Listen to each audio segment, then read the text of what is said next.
অবশেষে অপেক্ষার অবসান।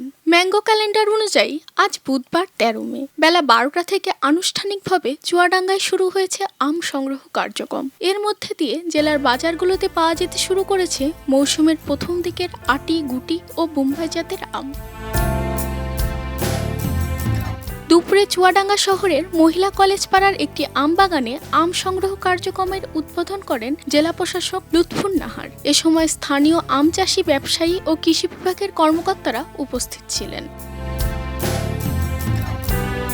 জেলা প্রশাসনের নির্ধারিত ম্যাঙ্গো ক্যালেন্ডার অনুযায়ী আগামী ২০ মে থেকে হিমসাগর, ২৫ মে ল্যাংড়া, ৫ জুন আম্রপালি, ১৫ জুন ফজলি, ২০ জুন হাড়িভাঙা, ২২ জুন ব্যানানা, ২৩ জুন আশ্বিনা ও বাড়িচার, ৫ জুলাই কাটিমন এবং ৩১ জুলাই থেকে গৌরমতি আম সংগ্রহ করা হবে।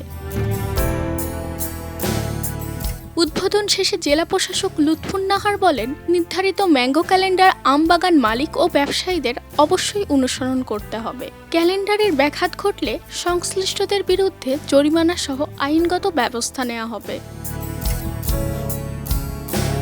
তিনি আরও বলেন, আমে কোনো ধরনের ক্ষতিকর রাসায়নিক বা ফরমালিন ব্যবহারের প্রমাণ পাওয়া গেলে কঠোর ব্যবস্থা নেওয়া হবে। এজন্য জেলা প্রশাসনের ভ্রাম্যমাণ আদালত নিয়মিত বাজারে তদারকি করবে।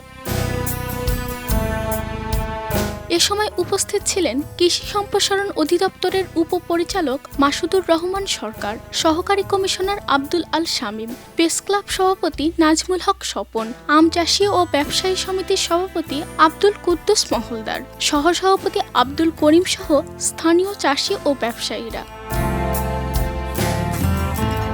কৃষি বিভাগ সূত্রে জানা গেছে, চলতি মৌসুমে চুয়াডাঙ্গা জেলায় ২,২০৩ হেক্টর জমিতে আমের চাষ করা হয়েছে।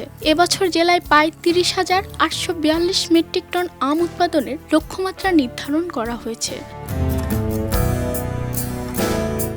খবরের কাগজ, নিখাত, নির্ভীক, নিরপেক্ষ।